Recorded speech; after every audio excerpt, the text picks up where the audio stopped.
Pour ma part, ça sera le deuxième raid. Pour l'ami, ça sera le premier. Alors ça se passe comment la préparation? C'est une préparation d'une grosse année en fait, avec la voiture que j'ai récupérée moi il y a 1 an, qui n'était pas dans cet état-là, qui était propre, mais où on a fait pas mal de réparations dessus, où on a refait toute une peinture complète. Et voilà, c'est un an de travail en gros, pour voilà. Vous attendez quoi pour le deuxième voyage? De lui faire découvrir ce pays. Vous croyez que vous aurez le temps? Oui, mais surtout cette aventure humaine qui est extraordinaire à vivre. Franchement, c'est quelque chose de... Moi, j'en ai des frissons, oui, rien qu'à le dire.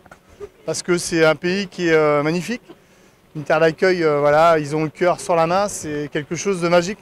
Moi, je l'ai vécu et j'ai fait vivre aussi à mes enfants, il y a 2 ans, en vacances. Mais pour leur faire voir ce pays-là, ils ont adoré. Donc non, c'est un super pays, quoi.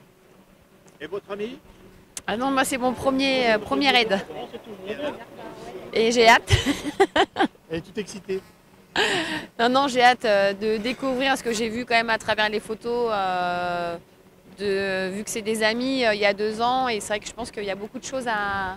C'est une bonne leçon de vie, je pense, après tout ce qu'on voit, les photos, les enfants. Voilà, j'ai hâte de le faire. Entre les photos et le voir en réalité, ça va être différent. Ah bah, je pense que ça va être différent. Donc, quoi de ce voyage? J'en attends quoi? D'une expérience enrichissante et d'apprendre. Voilà, la vie au Maroc, je ne connais pas du tout. C'est mon premier voyage au Maroc. Je suis déjà partie autre part, mais pas au Maroc. Donc, 3e organisation du raid MHTA, donc, qui va partir ce soir, avec 7 véhicules, donc au départ de Saint-Jam, pour rallier Algeciras au sud de l'Espagne. Donc 7 équipages, plus 2 autres qui nous rejoindront dimanche par le biais de l'avion. Donc sur place, leur sera loué justement 2 voitures, et ils pourront faire le raid avec nous. Donc au total, 10 équipages avec notre guide qui également aussi nous rejoindra à Fès dimanche soir. Quelles sont les choses que vous avez emmenées? Alors là, donc, on a chargé les véhicules de matériel scolaire, matériel médical, et également aussi énormément de vêtements et de vêtements chauds afin de le distribuer justement dans l'Atlas.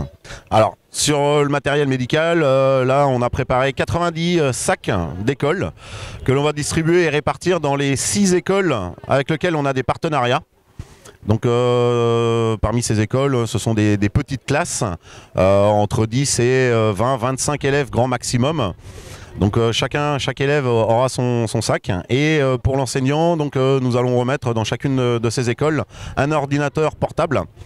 Donc là, je remercie bien évidemment tous nos partenaires et nos sponsors, donc au nombre de 72 cette année, et plus particulièrement pour les ordinateurs, donc le Crédit Agricole, le Super U, Fred Informatique et l'association Maroc Humanitaire Team Aventure. Ils sont au courant de votre arrivée?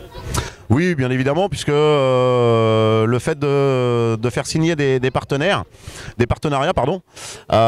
ils connaissent le jour et l'heure d'arrivée. Alors l'heure, toujours un petit peu plus ou moins aléatoire, en fonction des incidents malheureusement que l'on peut être amené à rencontrer sur le parcours. Bruno, est-ce que vous pourriez expliquer un petit peu votre voyage que vous organisez avec Humanitaire? Alors c'est un raid humanitaire, aussi bien des écoles que des médicales.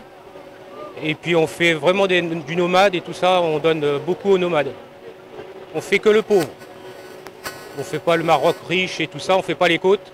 On fait vraiment que le centre du Maroc. On traverse le Maroc d'en haut jusqu'en bas et puis on remonte. Ça fait combien de fois que vous voyagez pour le Maroc? 3e fois. Et là, vous en attendez quoi cette fois-ci là? La même chose que les autres fois, faire de l'humanitaire. Parce qu'ils en ont vraiment besoin. Alors là, nous on part directement d'ici, de Saint-Jam, on descend jusque dans le bas de l'Espagne. Après on arrive à Algeciras. Et puis après on traverse, on fait plusieurs étapes. On a une étape par jour. On a des journées de 150, 480 km et on a des étapes de 60 km. Donc aussi bien dans le sable que sur la pierre ou un petit peu de sur route. Et comment ça se passe avec les véhicules? Et après on contrôle tous les soirs.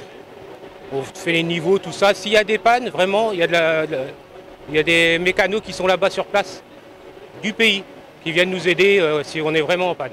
Oui, bonjour, donc je suis Christelle. Donc ce soir c'est un grand moment d'émotion pour nous puisqu'on va tous partir tous ensemble à destination du Maroc dans le cadre d'un raid humanitaire qui nous tient à cœur depuis et qu'on prépare depuis des mois et des mois. Donc on est juste ravis, mais c'est tout plein d'émotions, donc j'en trouve pas les mots. Mais en tout cas, ravis de pouvoir faire cette belle aventure humaine qui, je crois, restera gravée à jamais dans nos cœurs. C'est votre premier voyage? C'est mon premier voyage sur le Maroc, mais de façon similaire, j'ai pu participer activement au Sénégazel, où je suis partie avec 5 amis en courant faire une bonne partie du Tour du Sénégal. Là, vous allez partir en famille? On va partir en famille, effectivement, avec mon tontin, mon tata, et puis mon mari, évidemment, et tous les amis qui sont avec nous. C'est la famille au complet? C'est pas la famille au complet, parce que si on l'amène au complet, il va falloir quand même 3 avions pour les mettre. Ah oui, parce que c'est vrai que vous partez en avion. Exactement. Vous pouvez passer la... Bien sûr, bien sûr. Allez, tiens, fais le malin.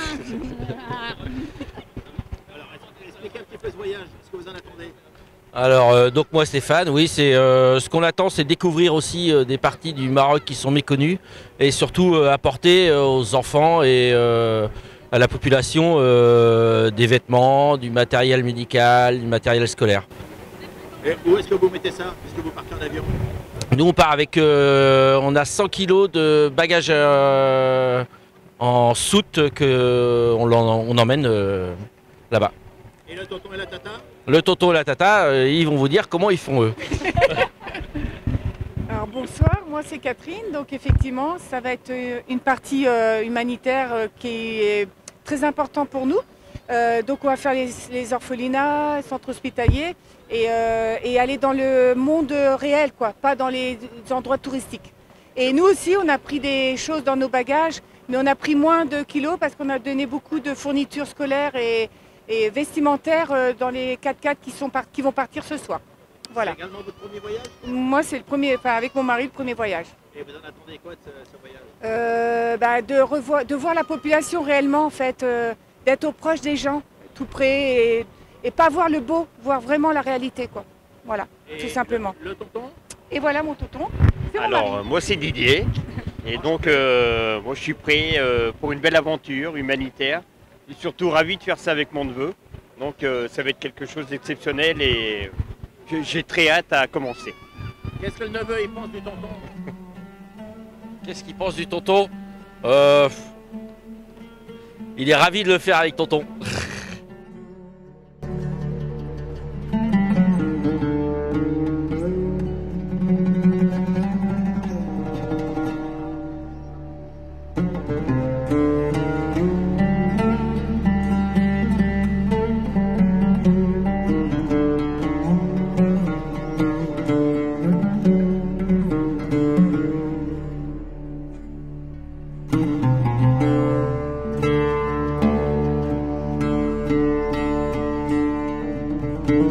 Thank you.